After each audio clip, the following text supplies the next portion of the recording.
Over the next 5 years, as we sell more machines, as more machines age, we're going to need to get to about 10 spindles a day. Oh, dang. So increase into a facility this large is to support that need and that growth over time. The excitement is here. We got to try to keep our composure on camera. We got to be businessmen.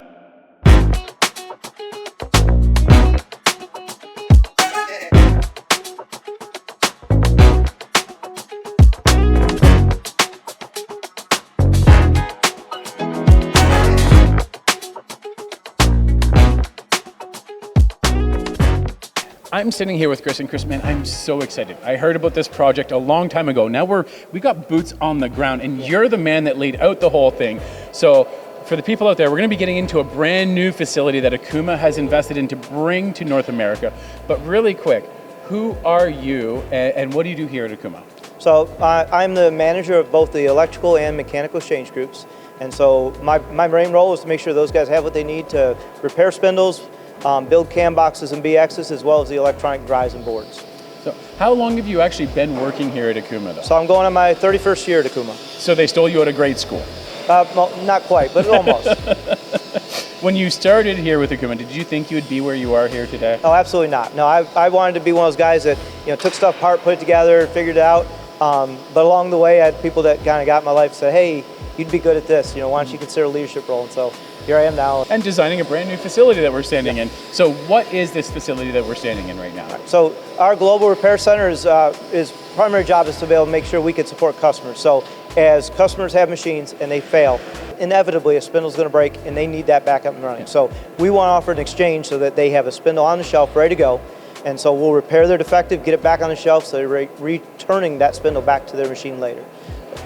But what's different about this facility? What does this make available? Because you repair spindles right now, right? Correct. So right now today to meet current demand, we're about 10 spindles a week is what we need. Yeah. Over the next 5 years, as we sell more machines, as more machines age, we're going to need to get to about 10 spindles a day. Oh, dang. So increase into a facility this large is to support that need and that growth over time.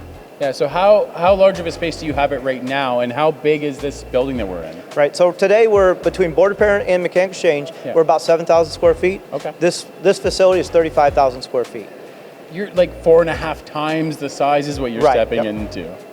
So you're talking about the growth that you want to have by, you said 2030? 2030. So how many employees do you have now? How many employees are you going to need by 2030 as well in the department? Sure, when we move over, we should be about 29 employees coming over over the next month. In 2030, we'll be around 65 employees. Man, that's so cool. So what has driven Okuma to make this level of an investment? I mean, a new building, everything that you've been up to, all the planning, all the infrastructure, all the people running around finishing this building right now. Why? Well, biggest reason is our customers. If you buy a machine tool, you need it supported. You need to know that if something happens, it's going to be taken care of. And today we know we're kind of outgrowing where we're at, and if we want to be able to support customers in the future, as we sell more machines, as the machines get more complex, we need to be able to step that game up, have a larger facility, have the latest and greatest. So from a clean room to automated warehouse storage, we need to be able to get to a point where we can support those customers as they grow and as we grow with all the latest and newest stuff. So the clean room, I mean, I geek out on this stuff. I love seeing them, but what does that make available for you here at Okuma? Sure. So two things. One is the cleanliness. So the cleaner the air that's moving around, the less chance we have contamination into a bearing. So if we can get the bearings very clean and we can assemble them, the risk of anything happening in that life of that spindle is reduced tremendously. The other part is the temperature. So if we can maintain 65 degrees and we can do it year round, that means the shaft, the bearings, all the piece parts are at that same temperature. We measure it, then we go to fit it at that same temperature. We can ensure that is the tightest tolerance because all the parts are operating at that same temperature. So let's say it goes through the clean room, perfect experience, perfect cleanliness. What's the end result now for your customer? Reliability really is the biggest thing.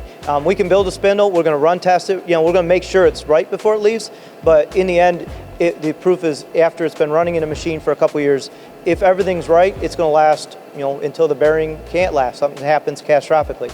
But if we have that extra level of cleanliness, all those risks go out the door. We don't have to worry about, is there a chance something else is going to happen? We know for sure there is no risk. We've got every contamination eliminated from the process. It sounds like a really great guarantee now that you can offer as a result of that, which is huge.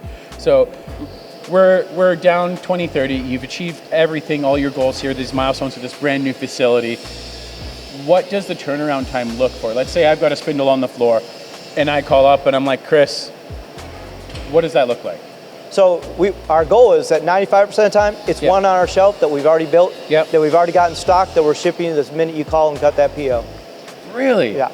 So, I mean, that's not, what's the normal case? I don't mean for Okuma, but in the state of the industry right now, if a spindle goes down, I mean, I've heard horror stories, but what do you normally see out there, hear about? Usually it's going to be you're sending it in, so you're waiting for receiving to get it in the door, get it out, get it unboxed, figure out what parts are damaged, then do your purchase order for all the piece parts, and that can take weeks.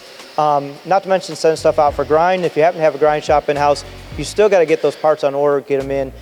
For us, we're going to stock all those parts. We stock over $5 million worth of parts in mechanical exchange now, plus all the cores. So I said we'll have it on the shelf for exchange. We invest a lot of money in having those cores here. So we're building the next spindle before it's ordered. So that 10 a day, most of those are going to be stuff that's just putting it back on the shelf so when the customer needs it, it's there and ready to go. So we're going to go from weeks, possibly months, depending on the level of specialty, down to like same day turnaround. Correct. That is absolutely wild. Chris, before we finish this video, I mean, the excitement is here. We got to try to keep our composure on camera. We got to be businessmen, but the automated storage that you've installed in this facility is massive. Why go through that investment?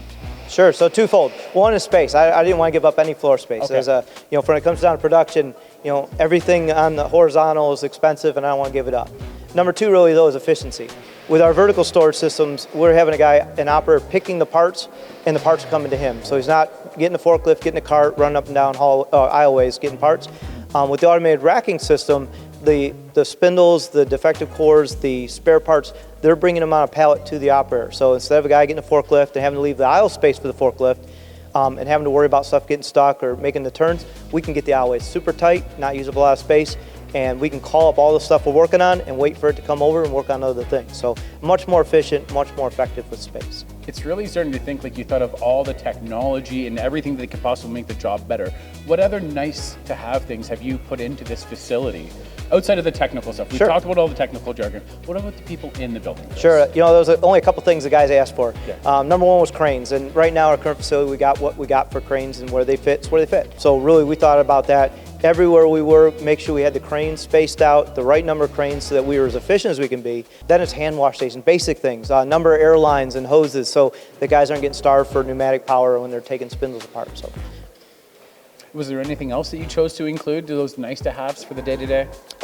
Cafeteria is probably the biggest. Everybody's got to eat lunch, and we really took a look at our current headquarters when we remodeled and made sure that same feel is here. So we have the same vending services, more kiosk style, coffee and water and ice. The really important things to a lot of the guys.